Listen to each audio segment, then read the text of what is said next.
YouTube family, welcome to Bravo academy. সকলকে জানাই স্বাগতম তোমাদের আমাদের সকলের প্রিয় ব্রাভো একাডেমিতে। আমি আপনাদের মধ্যে নীতিশ। তো যারা ওয়্যারলেস অপারেটর মেন্সের জন্য প্রিপারেশন করছেন তাদের জন্য ফিজিক্সের topic wise MCQ practice class নিয়ে এসেছি, যেখানে আমরা এমসিকিউ প্র্যাকটিসের মাধ্যমে পুরো চ্যাপ্টারটাকে ফিনিশ করব। ঠিক আছে, তো ওয়ান ডাইমেনশনাল মোশন তোমরা টপিক দেখতে পাচ্ছ। তো আজকে পার্ট 2, পার্ট 1 আমি কালকে দিয়ে দিয়েছি। তো আজকে পার্ট 2তে ওয়ান ডাইমেনশনাল মোশনে যত ধরনের প্রশ্ন হতে পারে সেগুলো আলোচনা করব। তবে একটা কথা বলে রাখি, one dimensional motion, two dimensional motion এই চ্যাপ্টারগুলো থেকে দুটো কিংবা তিনটে বা বেশিও প্রশ্ন কিন্তু নিউমেরিক্যাল আসবেই। ঠিক আছে, তো এই প্রশ্নগুলো আমাদের তো সাথে রাখতে হবে, সাথে আমাদের নিউমেরিক্যাল প্র্যাকটিস করতে হবে। তবে নিউমেরিক্যালে অনেকেই ভয় পাওয়ার কোনো কারণ নেই, আমি আছি। শুধুমাত্র 2-3টা ফর্মুলা দিব, সেগুলো মনে রাখবে, আর ফর্মুলাতে পরীক্ষায় যা আসবে সেই ভ্যালুটা পুট করবে। আজকে 2-3টা অ্যাড করেছি, তোমরা দেখো বুঝতে পারবে কীরকম তোমাদের নিউমেরিক্যালগুলো আসে। ঠিক আছে, তো ক্লাসটা শুরু করার আগে যারা আমাদের চ্যানেলটিতে নতুন, অবশ্যই তোমরা সাবস্ক্রাইব করবে, তাহলে আমরা একটু মোটিভেট হব। ভিডিওটা ভালো লাগলে লাইক করবে, পাশের বেল আইকনটা অবশ্যই ক্লিক করবে। যখনই নতুন ভিডিও আপলোড করব তাদের মধ্যে নোটিফিকেশন চলে যাবে। ঠিক আছে, তো আর বেশি সময় নষ্ট করছি না, ক্লাসটা শুরু করছি। তো এগুলো আমাদের ফার্স্ট ক্লাসের প্রশ্ন। তো সেকেন্ড ক্লাসের প্রশ্ন ফার্স্ট কি আছে, তো চলো আজকে আমরা পিছন থেকে করি। ঠিক আছে, পিছন থেকে করি, হয়তো ভালো লাগবে। পিছন থেকে আজকে করি, শেষের দিক থেকে। তো এটাই লাস্ট স্লাইড এবং তার উপরে এটা। আচ্ছা, ঠিক আছে, একদম ইজি সওয়াল। ওয়ান ডাইমেনশন মোশন থেকে এমন কোনো কঠিন প্রশ্ন নেই, যেমন আমরা এসএচএম তারপর আরও করেছি যেই চ্যাপ্টারগুলো থেকে। ঠিক আছে, নিউটনস ল, একদম ইজি সওয়াল, জাস্ট তোমরা ফলো করো আমাকে। তো ফার্স্ট কোশ্চেনটা কী আছে পড়ো, অনেকেই ভয় পাবে, ভয় পাওয়ার কোনো কারণ নেই। কী আছে, 2 স্টোন। ঠিক আছে, 2 স্টোন, দুটো স্টোন আছে। স্টোন মিন্স পাথর, অফ ডিফারেন্ট মাসেস, যাদের কি মাস মিন্স ভর। ঠিক আছে, যাদের ভরটা আলাদা। ঠিক আছে, dropped simultaneously from top of the building, অর্থাৎ দুটো পাথর আছে যাদের ভর আলাদা। ধরে নাও একটা পাথরের ওজন 2 কেজি আর একটা পাথরের ওজন 3 কেজি। তো দুটোকেই কী করলাম, ড্রপ করেছি টপ অফ দ্য বিল্ডিং। ধরে নাও আমরা 10তলা বিল্ডিংয়ের উপরে রাম আর শ্যাম দুজনেই আছে। ঠিক আছে, উঠে, এবার রাম আর শ্যাম, ঠিক আছে, উঠে আছে। এবার রামের হাতে আছে 3 কেজি একটা পাথর, আর শ্যামের হাতে আছে 2 কেজির একটা পাথর। তো দুজনের সেম হাইটে আছে, যেহেতু 10তলা বিল্ডিংয়ের উপরে দাঁড়িয়ে আছে একদম ছাদে। এবার দুজনে কি করেছে, দুটোকে ড্রপ করেছে, ফেলেছে। ঠিক আছে, এবার ফেলার পরে এবার বলেছি কি অপশনগুলো সেটা দেখি। Smaller stone hit the ground earlier, মানে স্মল মানে যেটা 2 কেজির আমাদের স্টোন ছিল, পাথর ছিল, সেটা ভূপৃষ্ঠে আগে আসবে।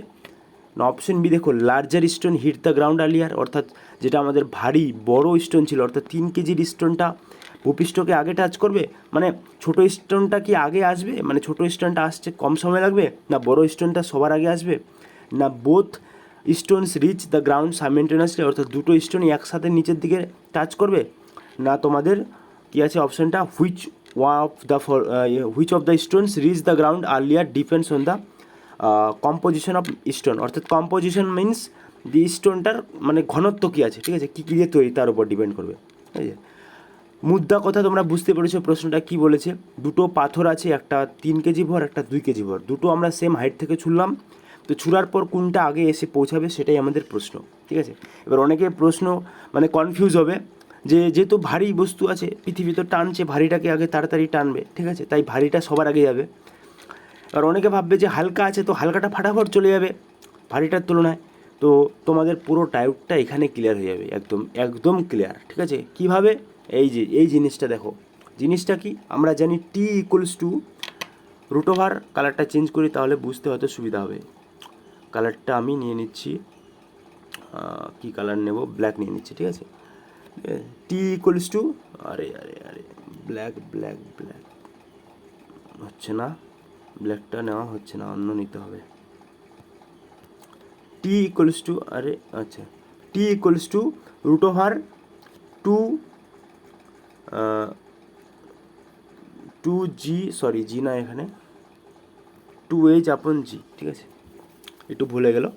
টি equals to root over 2h/g, এই সূত্রটা শুধুমাত্র তোমাদের মনে রাখতে হবে। ঠিক আছে, কখনো কখনো আমাদেরও ভুলে ভাই, জাজ করার কোনো প্রয়োজন নেই। ঠিক আছে, তো T equals to root over 2h/g, এই সূত্রটা মনে রাখবে। আমি একটু শর্টকাটভাবে লিখি, মানে ছোটো করে, T equals to root over 2h/g। H মানে কি, ম্যাক্সিমাম হাইট, জি মানে কি গ্র্যাভিটেশনাল অ্যাক্সেলারেশন। এবার দেখো এটা টি মানে কি সময়, মানে আমাদের এটাই বের করতে হবে যে কোনটার সময় কম লাগবে, ঠিক আছে। অর্থাৎ টি এর মানটা বার করলে আমরা বুঝতে পারবো যে ভারী পাথরটার ওজন কম লাগছে না হালকা পাথরটার ওজন কম লাগছে, মানে যার ওজন কম সে তাড়াতাড়ি আগে টাচ করবে, ঠিক আছে। এবার দেখো টি এর সূত্রের মধ্যে √2 এইচ আপন জি, ঠিক আছে। এবার হাইট দুটোর সেম আছে, তাহলে এইচ তো কোনো ফ্যাক্টর করছে না, এইচের মধ্যে কোনো ডিফারেন্স নাই। জি যেহেতু দুটো একই জায়গা থেকে ফেলা হচ্ছে তাই গ্র্যাভিটেশনাল আমাদের যে এক্সেলারেশন সেটার মানও সেম থাকবে। এবার আমাদের কি ডিফারেন্স কি মাস, ঠিক আছে। টি এর সূত্রে কোথাও কি তোমরা মাস দেখতে পাচ্ছ? টি এর সূত্রে √2 এইচ আপন জি, টি এর সূত্রে কি কোথাও তোমরা মাস দেখতে পাচ্ছ? অর্থাৎ বস্তুটার ওজন 10 কেজি হোক আর একটা বস্তুর ওজন 1 কুইন্টাল হোক, দুটো বস্তু একই সাথে পড়বে, কারণ কি টাইমের সাথে মাসের কোনো রকম সম্পর্ক নেই। এখানে যদি হাইট আলাদা থাকতো, যে একটা তোমাদের 5 তলা বিল্ডিংয়ে একটা 10 তলা বিল্ডিংয়ে, তখন কিন্তু ডিফারেন্স হতো।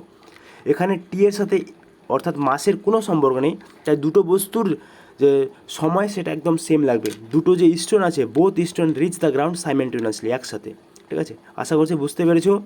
আরেকবার বুঝিয়ে দিই, 2 স্টোনস দুটো পাথর অফ ডিফারেন্ট মাসেস, যাদের ভর একদম আলাদা, একটা 5 কেজি একটা 10 KG, drop simultaneously from the top of the building, অর্থাৎ একই বিল্ডিংয়ের টপ থেকে দুটো বস্তুকে ফেলা হচ্ছে। Smaller stone hit the ground আলিয়ার, অর্থাৎ যেটা ছোটো স্টোন ছিল সে গ্রাউন্ডটাকে সবার আগে টাচ করবে, না larger stone hit the ground আলিয়ার, অর্থাৎ বড়ো স্টোনটা সবার আগে হিট করবে, না বোথ স্টোন দুটো একসাথে, না দুটোর কম্পোজিশনের উপর ডিপেন্ড করবে, যার ঘনত্ব বেশি সে আগে, না যার ঘনত্ব কম সে পরে। তো তোমরা বুঝতে পারলে যে আমাদের টি এর সূত্রে কোথাও মাস নেই, অর্থাৎ টি টাইম কোনোভাবে মাসের উপর ডিপেন্ড করে না। তো আমাদের রাইট অ্যান্সার হবে option C, both stone reach the ground simultaneously, ঠিক আছে। নেক্সট কোশ্চেন কী আছে, আমরা নিচ থেকে উপরের দিকে আজকে যাচ্ছি, ঠিক আছে। কটা প্রশ্ন কমপ্লিট করতে পারি দেখা যাক। এ বডি, একটা বডি আছে thrown up vertically means 90 degree, 90 degree means perpendicular. যদি বলতো হরিজন্টালি মানে কি ভূপৃষ্ঠের সাথে লম্বভাবে সরল রেখায়, এটা ভূপৃষ্ঠ, এটা হচ্ছে তোমার কি এটা তোমার হরিজন্টালি। আর যদি ভার্টিক্যালি বলে তার মানে কি লম্বভাবে। তাহলে একটা বস্তুকে আমরা উপরের দিকে ভার্টিক্যালি আপওয়ার্ড মানে কি উপরের দিকে কী করলাম, থ্রোন করলাম, ছড়লাম। If air resistance is to be taken in account, যদি বাতাসের যে রেজিস্ট্যান্স মানে আমরা জানি রোদ মানে কি বাতাসের বাধাটাকে আমরা ধরছি, then the time during which of the body rises. এটার মানেটা এটা যে ধরো তুমি একটা ক্রিকেট বলকে নিয়েছো, এবার ক্রিকেট বলটাকে তুমি কি ছুটছো উপরের দিকে আকাশের দিকে, ঠিক আছে। তো আকাশের দিকে ছুড়ার পরে ধরো তুমি এতটা উপরে ছুড়লে যে একটা 10 তলা বিল্ডিং এর এতটা চলে যাচ্ছে, ঠিক আছে, 10 তলা বিল্ডিংয়ের মতো এতটা দূর চলে যাচ্ছে, এত জোরে ছেড়েছে। এ বলেছে যে ছুড়লে যে উপরে ম্যাক্সিমাম হাইটে যেতে ধরো তোমার 10 সেকেন্ড টাইম লাগছে। এবার নামছে বস্তুটা, এবার নামতেও কি সেম টাইম লাগবে? এবার ওটাই দেখো, equal to the time of fail, অর্থাৎ নামতে যতটুকু টাইম লাগবে উঠতেও, অর্থাৎ বলটাকে ছুটতেও ততটাই টাইম লাগবে, less than the time to fail, অর্থাৎ উঠতে বস্তুটার নামতে থেকে বেশি কম লাগবে। প্রশ্নটা হয়তো বুঝতে পারছো না। Less than the time of fail মানে ধরো নামতে বস্তুটার 20 সেকেন্ড লাগলো, ঠিক আছে, আর উঠতে লাগলো 10 সেকেন্ড, এরকম কি? অর্থাৎ উঠবে তাড়াতাড়ি, নামবে কম, নামবে আরও দেরিতে। না অপশান সি দেখো, greater than the time of fail, অর্থাৎ ধরো নামতে টাইম লাগছে 10 সেকেন্ড আর উঠতে টাইম লাগছে 20 সেকেন্ড, এরকম কি? না অপশান ডি দেখো, twice of the time of fail, অর্থাৎ দেখো নামতে হলো ধরো এক্স আর উঠতে লাগবে 2x। আশা করছি বুঝতে পেরেছো। একটা একটা ক্রিকেট বলকে আকাশের দিকে ছুটতে যতটুকু টাইম লাগবে নামতেও কি ততটুকু টাইম লাগবে, এই প্রশ্নটা এখানে করেছে, ঠিক আছে। যেখানে বাতাসের একটা বাধা আছে, অর্থাৎ বাতাস বইছে, বাতাস সেখানে একটা বাধা ক্রিয়েট করছে, যেটাকে আমরা রেজিস্ট্যান্স বলছি, রোধ, ঠিক আছে। তো তোমাদের রাইট অ্যান্সারটা কী হবে সকলে ফটাফট জানাও কমেন্টে। তোমাদের বলে দিচ্ছি, less than the time of fail, ঠিক আছে, less than the time of fail, অর্থাৎ উঠতে তোমাদের বেশি কম সময় লাগবে নামার থেকে, ঠিক আছে। কেন হলো যারা জানবে অবশ্যই কমেন্টে জানাবে। নেক্সট কোশ্চেনে যাওয়া যাক, what determines the nature of the part followed by the particle, ঠিক আছে, ডাইরেক্ট সরাসরি, what determines the nature of the path followed by the particle, speed, velocity, acceleration, না নান অফ দিস, কোনটা? ঠিক আছে, what determines the nature of the path followed by the particle, কোনটা depend করবে? সেটা হলো কি অ্যাক্সেলারেশন, যেটাকে আমরা বাংলায় ত্বরণ বলি। পরবর্তী প্রশ্ন কি, a cricket ball is thrown up with speed 19.6। একটু আজকে কোশ্চেনের মেজারমেন্টটা আলাদা হবে, কারণ আমরা কি নিচ থেকে যাচ্ছি, তো আমি কোশ্চেনটাকে সাজিয়েছিলাম উপর থেকে, তাহলে তোমাদের হয়তো বুঝতে সুবিধা হতো। কোশ্চেনটাকে এমনভাবে সাজানো হয় যাতে প্রতিটা প্রশ্নের সাথে প্রতিটা প্রশ্নের লিঙ্ক থাকে। যেহেতু আমরা নিচ থেকে যাচ্ছি, তো নিচের কনসেপ্টটা আর উপরে লাগছে না, ঠিক আছে, একটু আলাদা হবে, কিন্তু উপর থেকে আসলে উপরের কনসেপ্টটা নিচের দিকে হতো, ঠিক আছে। তো তোমরা একটু পিডিএফটা সংগ্রহ করে করার চেষ্টা করবে, বুঝতে পারবে আমার কোশ্চেনের ম্যানেজমেন্টটা কেমন থাকে, ঠিক আছে। তো প্রশ্নটা বলেছে cricket ball is thrown up with a speed of 9.6 metre into second, the maximum height can be reach. Same to same প্রশ্ন, ঠিক আছে। প্রশ্নটা করেছে এ ক্রিকেট বল, একটা ক্রিকেট বলকে আমরা উপর দিকে থ্রো করলাম, যেখানে তোমার স্পিডটা কি 19.6, ঠিক আছে, মিটার পার সেকেন্ড, অর্থাৎ 1 সেকেন্ডে তোমার 19.6 মিটার যাচ্ছে। তাহলে ওই ক্রিকেট বলটা কত দূর অবধি যাবে, হাইয়েস্ট কি, ঠিক আছে। একটু ভিডিওটা চটপট করছি, কারণটা কি তোমরা জানো, একটু যারা হোয়াটসঅ্যাপে জড়িত আছে সকলেই জানো কারণটা কী, যে এত ফাটাফট নাহলে আমি আরও তোমাদের এক্সাম্পল দিয়ে বুঝাতাম আগের প্রশ্নগুলো, আরও প্রশ্ন আছে, তাই আমি একটু ফাটাফট করছি, যেহেতু আমাকে ভিডিও একটা দিতে হবে ডেলি, ঠিক আছে। তোমাদের আমি বলেছি যে ডেলি দিব, তো ডেলি দিব যেভাবেই হোক, যতটাই আমার সময় থাকুক না থাকুক, ঠিক আছে। তো ক্রিকেট বলটাকে থ্রো করছি 19.6 মিটার পার সেকেন্ড, ম্যাক্সিমাম কত দূর অবধি বলটা যাবে সেটাই সূত্রটা মনে রাখো, 2gh equals to v square minus u square, ঠিক আছে।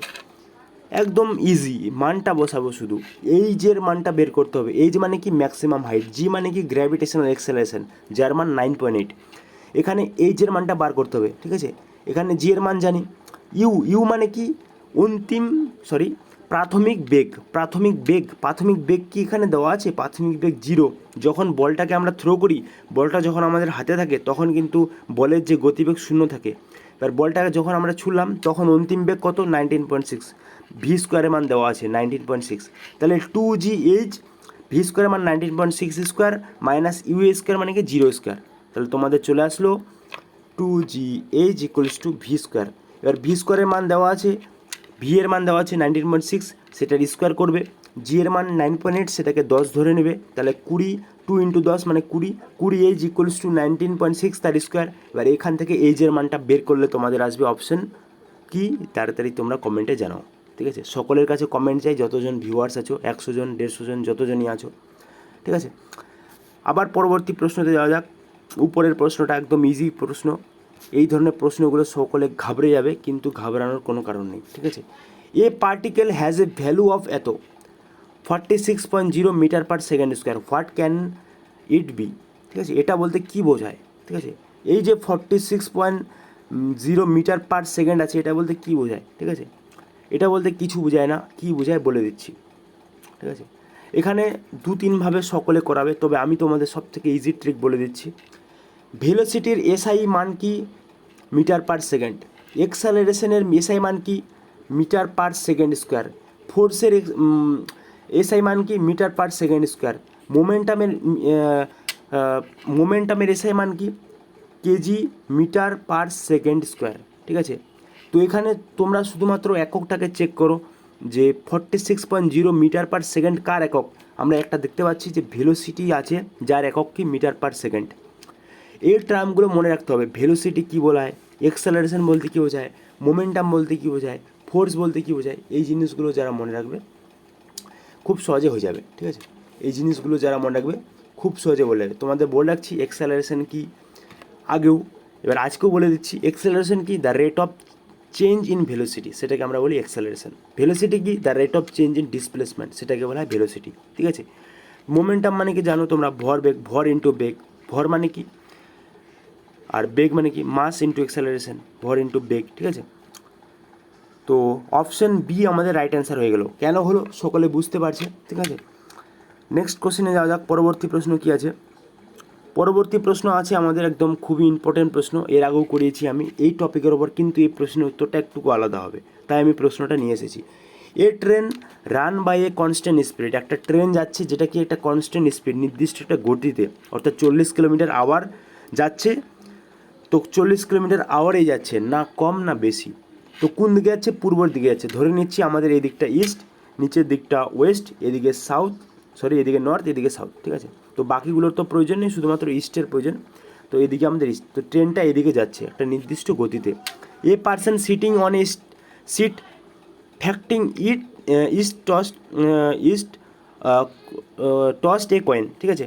দ্য কয়েন মানে কি, ব্যক্তিটা, একটা ব্যক্তি সেই ট্রেনটাতেই বসে আছে, এবার সে কী করলো, একটা কয়েনকে পূর্ব দিকে কী করলো, টস করলো। আমরা যখন ক্রিকেট খেলার সময় টস করি ম্যাচ শুরু হওয়ার আগে, ঠিক তেমনই টস করলো। কোন দিকে?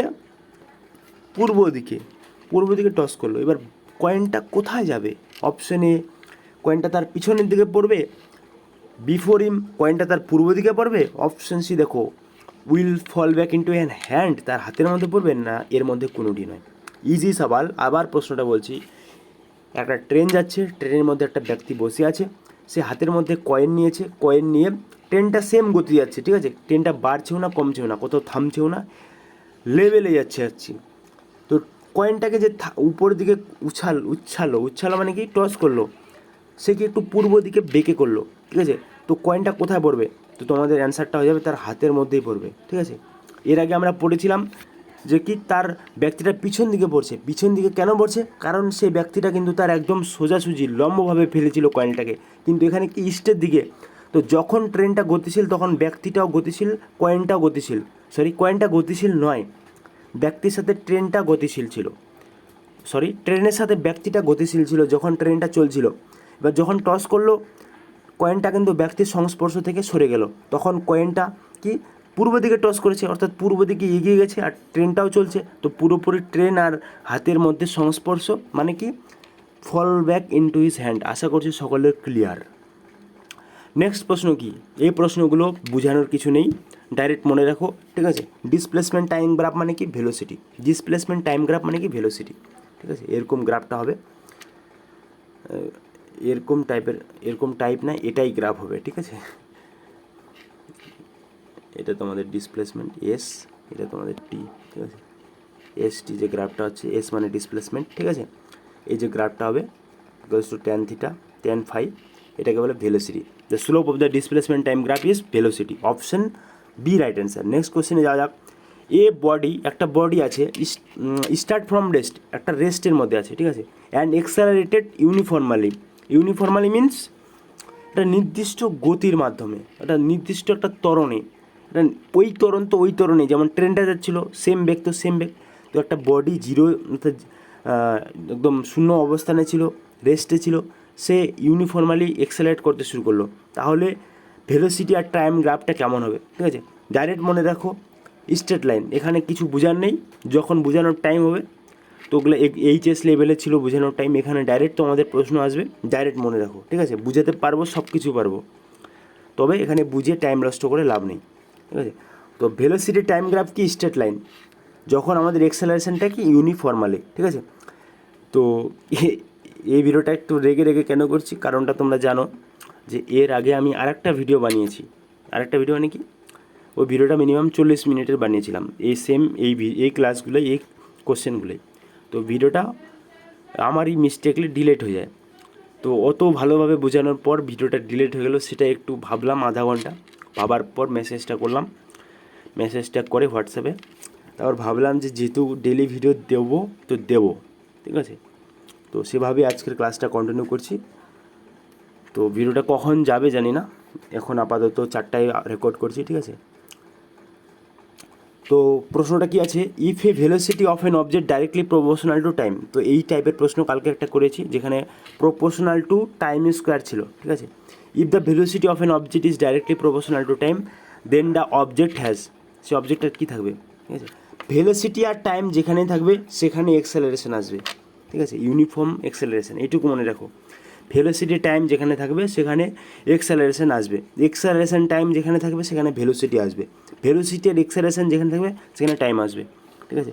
সেই ভিডিওটাতে খুব ভালোভাবে বুঝিয়েছিলাম, তবে এইটুকুই যথেষ্ট, যতটুকু আমি বলছি। ভেলোসিটি টাইম মানে এক্সেলারেশন, আর ইউনিফর্ম তো মাস্ট, ঠিক আছে। নেক্সট কোশ্চেন কি আছে, the area under acceleration time graph. Acceleration time, এখনই বললাম, এক্সেলারেশন টাইম মানে কি, ভেলোসিটি। এক্সেলারেশন টাইম যেখানেই দেখবে সেখানেই ভেলোসিটি। এক্সেলারেশন টাইম দেখতে পাচ্ছ, ভেলোসিটি হলো। এবার এখানে দেখো আগের প্রশ্নটায়, ভেলোসিটি টাইম দেখতে পাচ্ছ, এক্সেলারেশন হলো, যেটা ইউনিফর্ম হবে, ঠিক আছে। ভেলোসিটি টাইম আর এক্সেলারেশন, এই তিনটা ভি আর টি থাকলে এক্সেলারেশন হবে, এক্সেলারেশন আর টি থাকলে ভেলোসিটি হবে, টি আর ভি থাকলে এক্সেলারেশন হবে। এইটুকু মনে রাখো বাস, ঠিক আছে? আর কিছু পড়ার দরকার নেই। তোমরা পড়তে এসেছো পিএইচডি নয়, শুধুমাত্র এক্সাম ক্লিয়ার, ঠিক আছে? আমরা এক্সাম ক্লিয়ার করতে এসেছি, চেঞ্জ ইন ভেলোসিটি, ঠিক আছে? আমিও এক্সাম ক্লিয়ার করবো, তোমরা এক্সাম করবো, ঠিক আছে? তো আজকের ক্লাসটা এইটুকুই নিচ্ছি, 20 মিনিট হয়ে গেল। তো আজকের ক্লাসটা ছিল আমাদের পার্ট টু, ঠিক আছে? পার্ট টু ক্লাস ছিল কার? 1D মোশনের। কালকে আমাদের পার্ট 1 আসবে কার? 2D মোশনের। আজকে আমাদের পার্ট 2 ছিল 1D মোশন, আজকে থেকে আমাদের 1D মোশন শেষ। এরপরে তোমরা জানো, বললাম যে নিউমেরিক্যাল করাবো, সেগুলো হয়ে যাবে এক্সামের আগে এমনি সিলেবাসটা কমপ্লিট করে দিই। তো কালকে আমরা 2D মোশনটা কমপ্লিট করার পর একটা লাইভ ক্লাস কিউএনএ নিয়ে আসবো, কিউএনএ ভিডিও, যেখানে তোমরা লাইভে আমাকে জিজ্ঞেস করতে পারবে যা যা তোমাদের ডাউট আছে, তোমরা যা যা টপিকগুলো বেশি প্র্যাকটিস করতে চাও, কীভাবে তোমরা এগোতে চাও, তো তার প্রতি একটা লাইভ নিয়ে আসবো। এই ভিডিওটাকে শেয়ার করে দিও ফ্রেন্ডদের সাথে যারা ওয়্যারলেস অপারেটর মেন্সের প্রিপারেশন করছে। প্রায় ওয়েস্ট বেঙ্গলে 50 থেকে 60 হাজারের বেশি ক্যান্ডিডেট মেন্স প্রিলি পরীক্ষা দিয়েছে। তো সকলের কাছে এখন আমরা পৌঁছাতে পারিনি, তো তোমরাই পারবে পৌঁছাতে। তোমরা একটু শেয়ার করে দিও। ধন্যবাদ সকলকে ভিডিওটা দেখার জন্য। তোমরা শেয়ার করলে খুব খুশি হবে। ভিডিওটা লাইক করে দিও। সকলকে অনেক ধন্যবাদ ভিডিওটা দেখার জন্য।